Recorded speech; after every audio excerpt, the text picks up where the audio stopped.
मध्य प्रदेश के मुख्यमंत्री श्रीमान शिवराज सिंह चौहान, राज्य सरकार के मंत्रीगण, विधायकगण, पंचायत सदस्य, अन्य सभी महानुभाव और मध्य प्रदेश के मेरे सभी भाइयों और बहनों, सबसे पहले आप सभी को धनतेरस और दीपावली की बहुत बहुत शुभकामनाएं।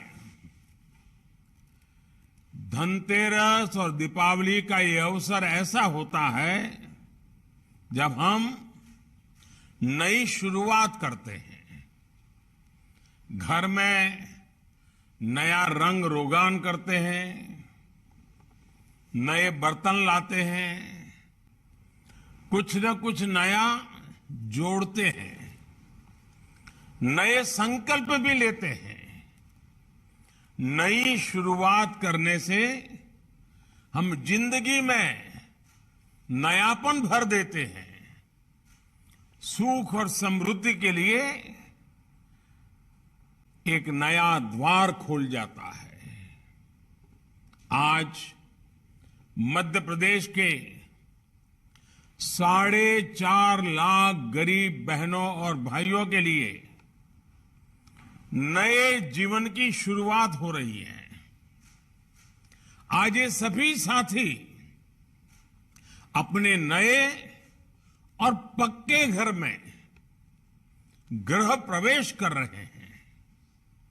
एक समय था जब धनतेरस सिर्फ वही लोग गाड़ी और घर जैसी बड़ी और महंगी संपत्ति खरीद पाते थे, जिनके पास संसाधन होते थे, पैसे होते थे, उन्हीं के लिए धनतेरस होती थी।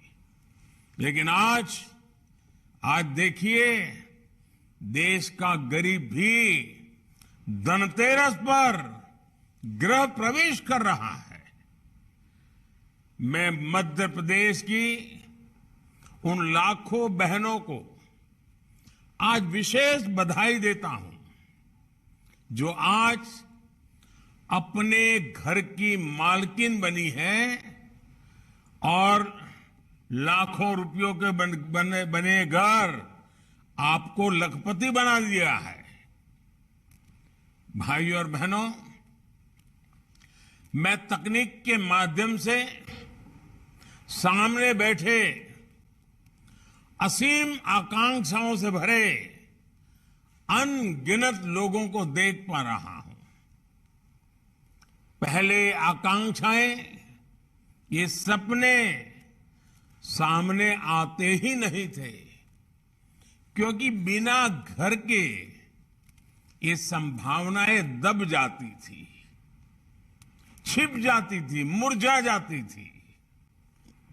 मुझे विश्वास है अब जब इन साथियों को ये नए घर मिल गए हैं तो अपने सपनों को सच करने की नई ताकत भी मिली है।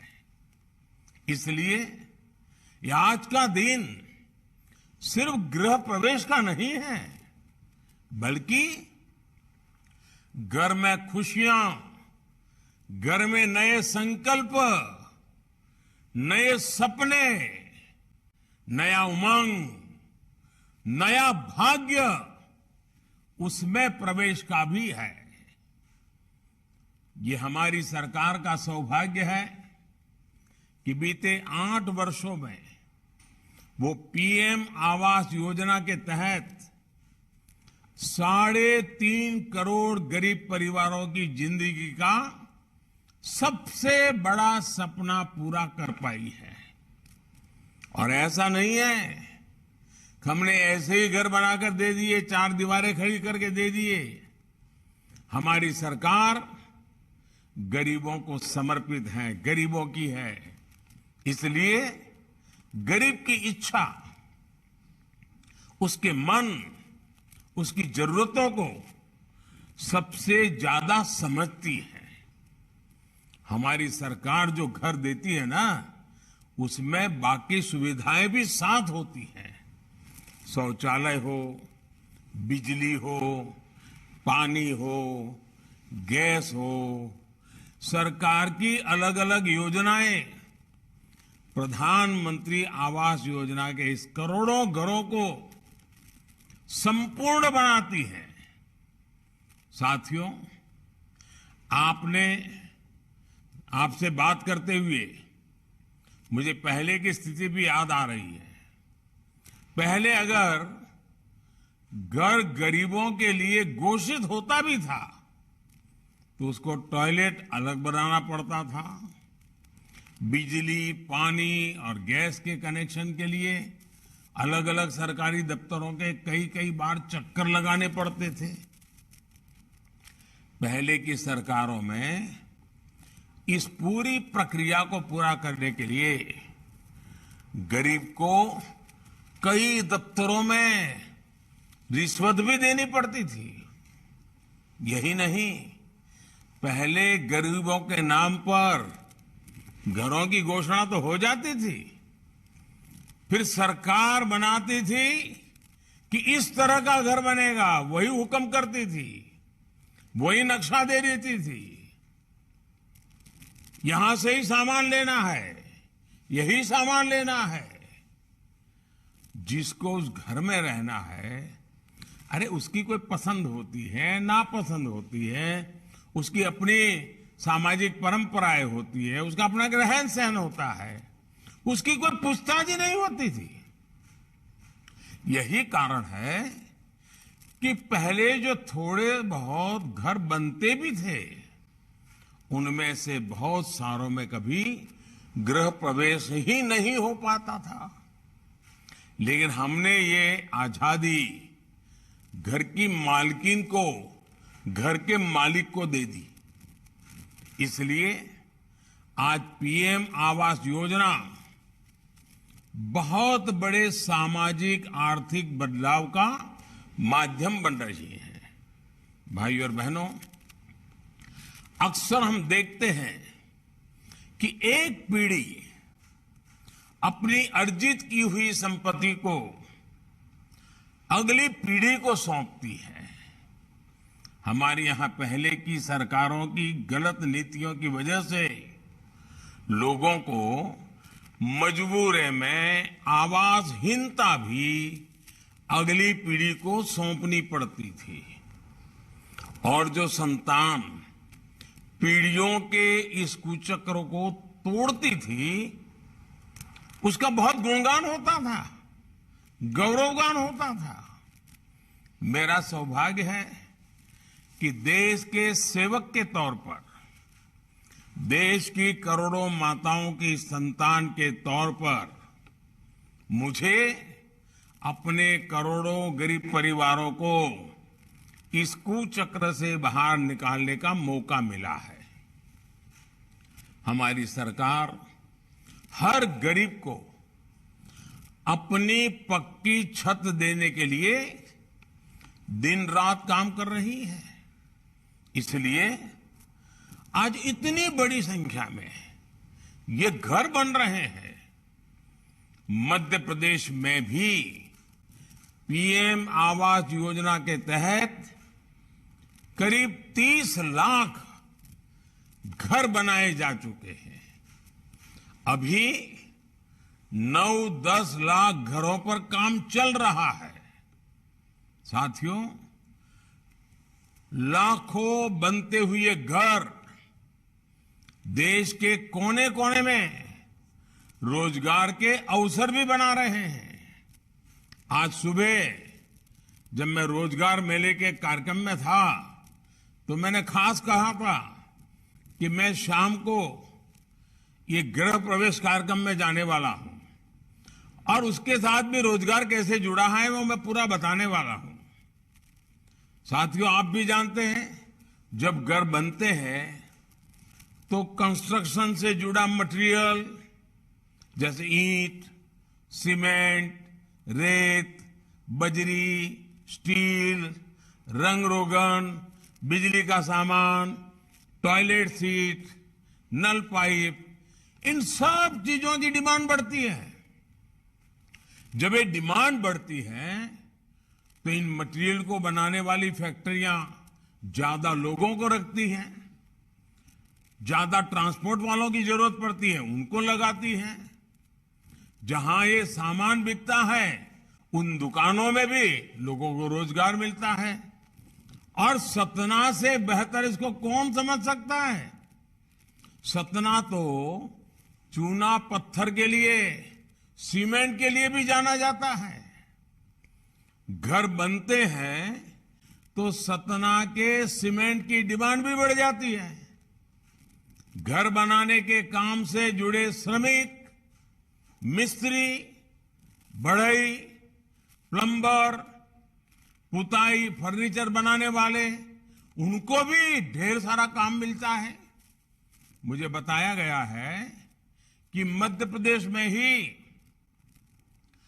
50,000 से अधिक राजमिस्त्री प्रशिक्षित किए गए हैं। इनमें से भी 9-10 हजार हमारी माताएं बहनें, लोग उसे राजमिस्त्री भी कहते हैं, लोग उसे रानी मिस्त्री भी कहते हैं। यानी हमारी बहनों को एक नई कला, रोजगार के नए अवसर से जोड़ने का कितना बड़ा काम पीएम आवास योजना के माध्यम से हो रहा है। वरना पहले तो निर्माण के क्षेत्र में बहनों को सिर्फ अनस्किल्ड लेबर यानी अकुशल श्रमिक ही मान लिया जाता था। मध्य प्रदेश में ही अभी तक 22,000 करोड़ रुपए इन घरों को बनाने में खर्च हुए हैं। अब आप भी सोच सकते हैं 22,000 करोड़ गए कहां। घर बना, लेकिन जिन पैसों से घर बना ना, वो पैसे मध्य प्रदेश के अलग अलग कामों में गए, लोगों के घरों में गए, लोगों की दुकान चलाने वालों को मिले, कारखाना चलाने वालों को मिले, ताकि लोगों की आय बढ़े। पहले का अर्थ ये है, ये घर सबके लिए तरक्की लेकर आ रहे हैं। जिसको घर मिलता है उनको भी तरक्की होती है, और जिस गांव में घर बनते हैं उन गांव वालों की भी तरक्की होती है। भाइयों और बहनों, पहले की सरकारों और हमारी सरकार में एक बहुत बड़ा फर्क है। पहले की सरकारें गरीब को तरसाती थी, उसे अपने दफ्तरों में चक्कर लगवाती थी। हमारी सरकार गरीब के पास खुद पहुंच रही है। हर योजना का लाभ गरीब को मिले, इसलिए अभियान चला रही है। आज हम सेक्चुरेशन की बात कर रहे हैं, यानी जन कल्याण की हर योजना का लाभ 100% लाभार्थियों तक कैसे पहुंचे। कोई भाई भतीजावाद नहीं, कोई तेरा मेरा नहीं, इसको देना इसको नहीं देना, कुछ नहीं। जिसका हक है सबको देना। पक्के घर सबको तेजी से मिले, गैस हो, बिजली कनेक्शन हो, पानी के कनेक्शन हो, आयुष्मान भारत के तहत 5 लाख रुपए तक का मुफ्त इलाज हो, ये सबको तेजी से मिले। अच्छी सड़कों, अच्छे स्कूल कॉलेज और अच्छे अस्पतालों तक सभी की पहुंच हो। गांव गांव ऑप्टिकल फाइबर तेजी से पहुंचे। हम इसके लिए दिन रात मेहनत कर रहे हैं। आखिर हमें ये जल्दी क्यों है, इतनी अधीरता इसके लिए क्यों है? इसके पीछे अतीत का एक बहुत बड़ा सबक है। ऐसी हर मूल सुविधाओं को बीते अनेक दशकों तक लटकाए रखा गया। देश की एक बहुत बड़ी आबादी इन्हीं मूल सुविधाओं के लिए संघर्ष करती थी। उसके पास बाकी चीजों के बारे में सोचने की फुर्सत भी नहीं थी। इसलिए गरीबी हटाने के हर वादे, हर दावे, वो सिर्फ राजनीति के दांव हुआ करते थे, वो किसी के काम नहीं आए। सेनापति चाहे कितना भी जोश भरे, लेकिन अगर सैनिकों के पास लड़ाई के लिए मूल सुविधाएं ही नहीं होगी तो युद्ध जीत पाना असंभव होता है। इसलिए हमने गरीबी को परास्त करने के लिए, गरीबी से बाहर निकलने के लिए हमने उन मूल सुविधाओं से देश के हर नागरिक को तेजी से जोड़ने का निश्चय किया। अब सुविधाओं से युक्त होकर गरीब तेजी से अपनी गरीबी कम करने के लिए प्रयास कर रहा है। और तो मैं कहूंगा, ये जो घर आपको दिया है ना, वो सिर्फ रहने, खाने, पीने, सोने की जगह है, ऐसा नहीं है।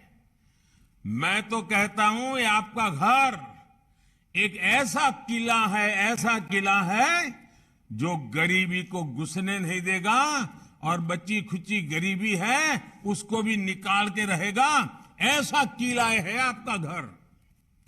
भाइयों और बहनों, बीते अनेक महीनों से केंद्र सरकार 80 करोड़ से अधिक देशवासियों को इसलिए मुफ्त राशन दे रही है ताकि वैश्विक महामारी के समय में उसे भूखमरी का सामना ना करना पड़े। इसके लिए केंद्र सरकार अभी तक पीएम गरीब कल्याण अन्न योजना पर 3 लाख करोड़ रुपए से अधिक खर्च कर चुकी है। और मैं आपको एक और बात बताना चाहता हूं।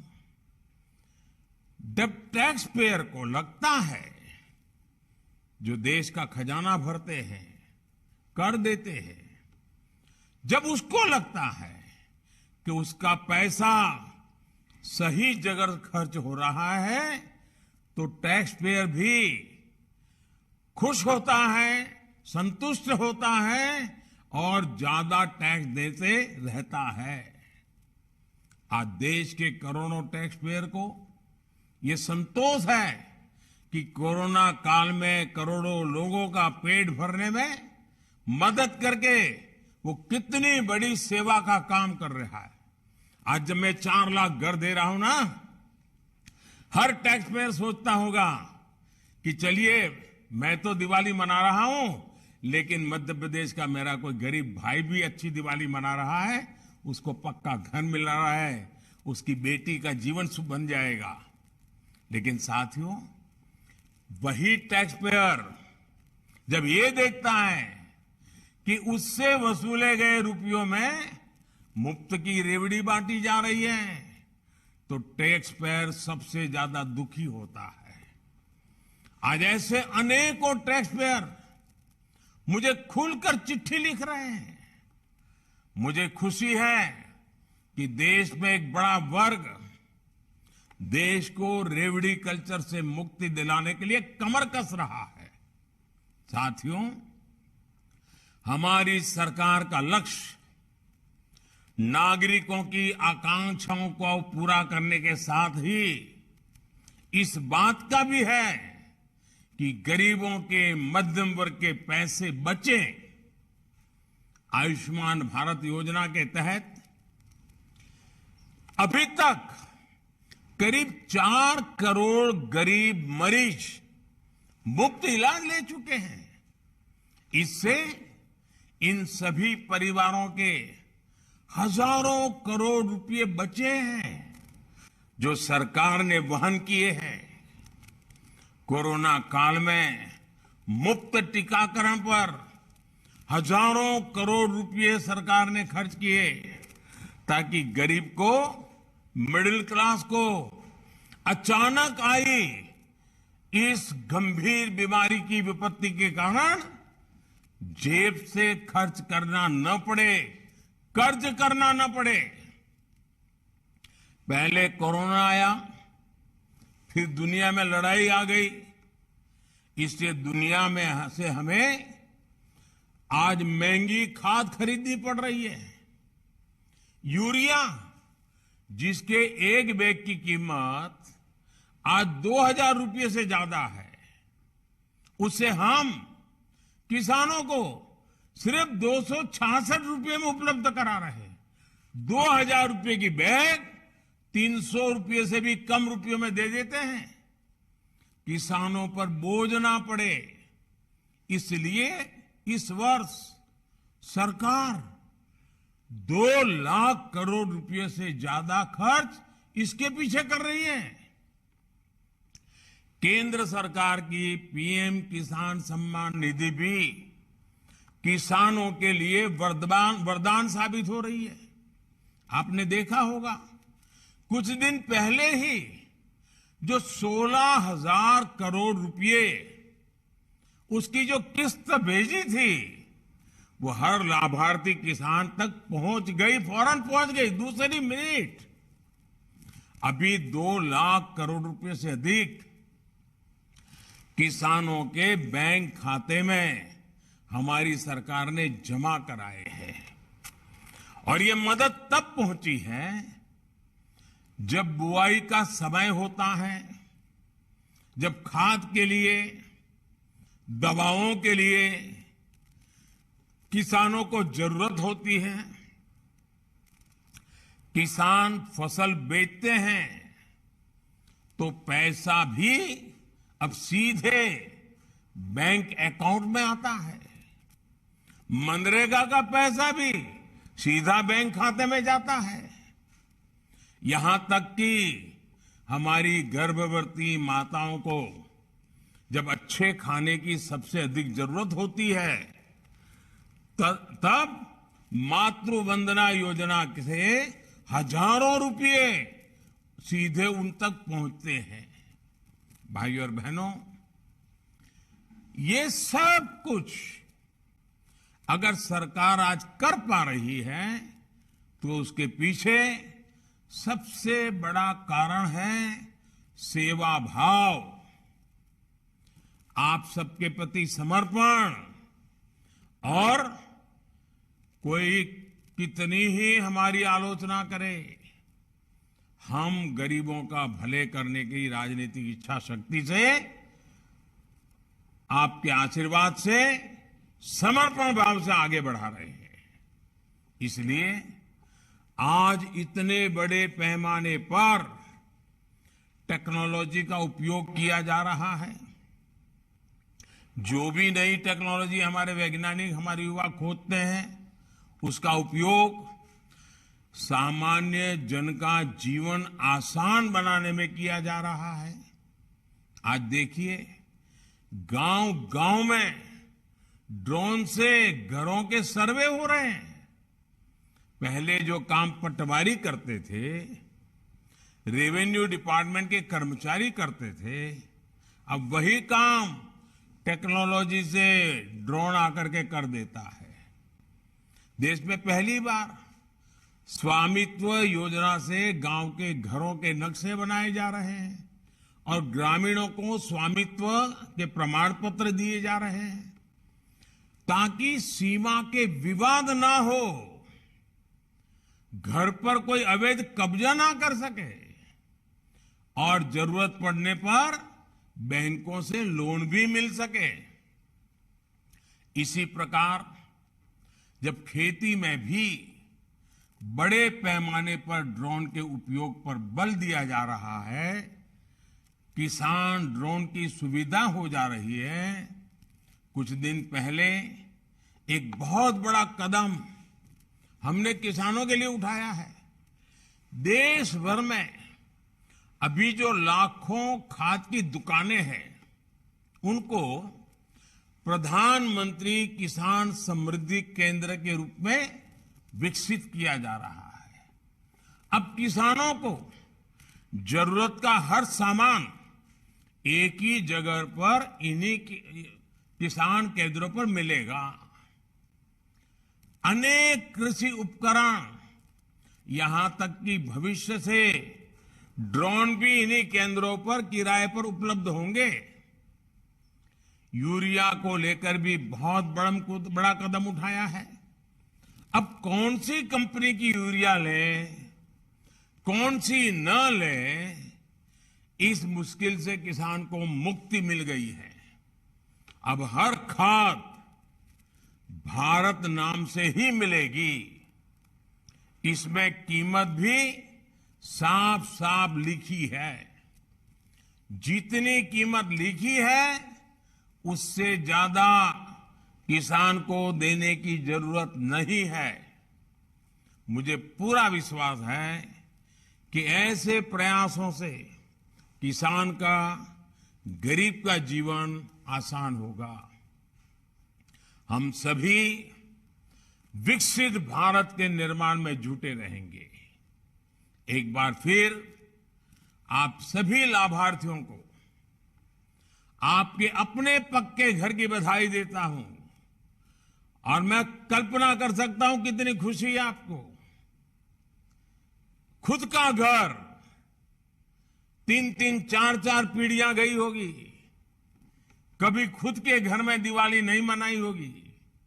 आज जब आप अपने बच्चों के साथ खुद के घर में धनतेरस और दीपावली मना रहे हैं तो आपकी जिंदगी में ये दिया का प्रकाश एक नई रोशनी लेकर के आएगा। मैं आपको बहुत बहुत शुभकामनाएं देता हूं। परमात्मा के आशीर्वाद आप पर बने रहे और आपको ये नया घर नई प्रगति का एक कारण बन जाए, यही मेरी शुभकामना है।